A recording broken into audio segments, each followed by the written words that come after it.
So we had a bit of an accident over Christmas where I think I turned the freezer down when I put the ice cream in.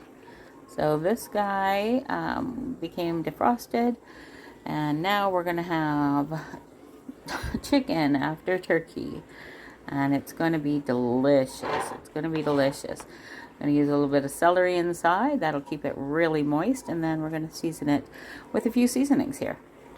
All right, so here we have a chicken pie. I don't think we've met. This is the chicken again. Woo!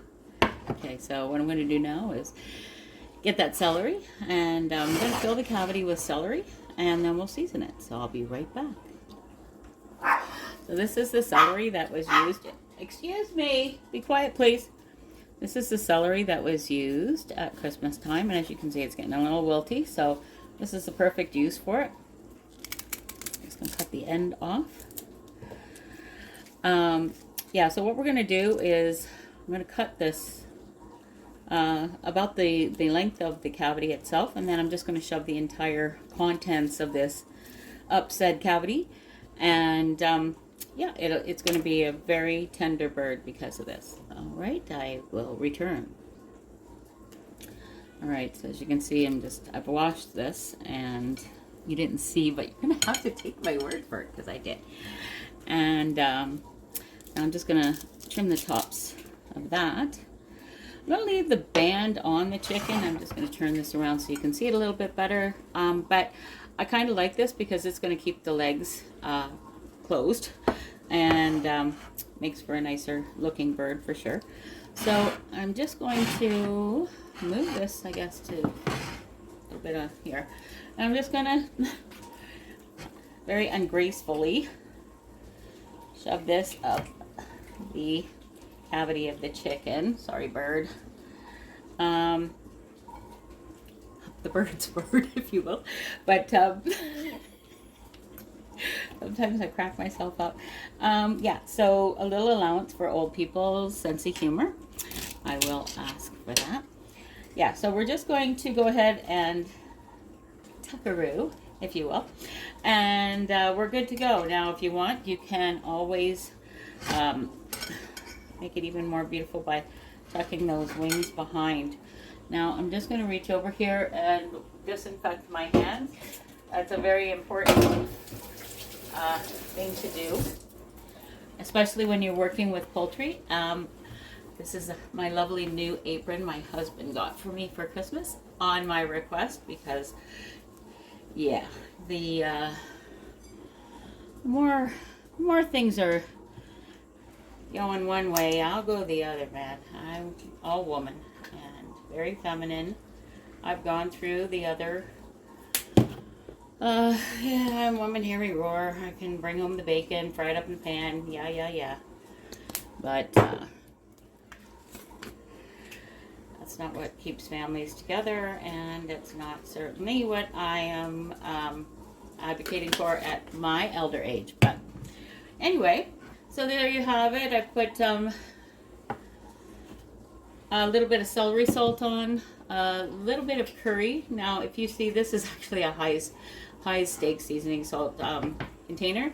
So one of the things that you're going to see is how I reuse and repurpose just common items.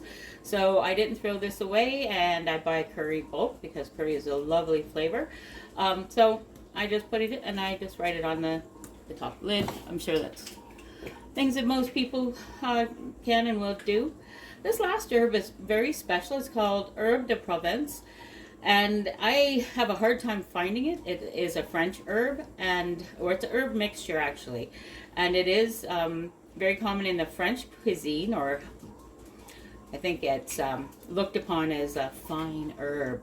So I use it more like just a regular herb, but it does taste very nice. So I'll be right back. So the principle of today's video, Tiny Farm Living, is waste nothing. That, like I said, that chicken accidentally defrosted. I kept it in the fridge, hoping that I could use it in time, and of course It's only been a couple of days, and all is good. It's going to go in that in the oven here shortly.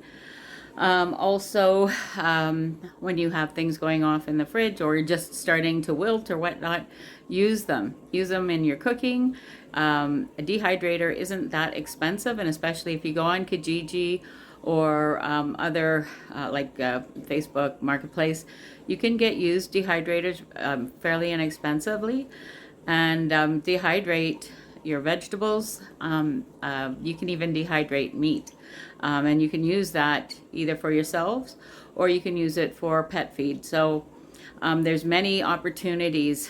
This tiny farm attitude is more about how to live and how to work within the environment that we are being presented with lately. It's very confusing, and it's getting more expensive every day.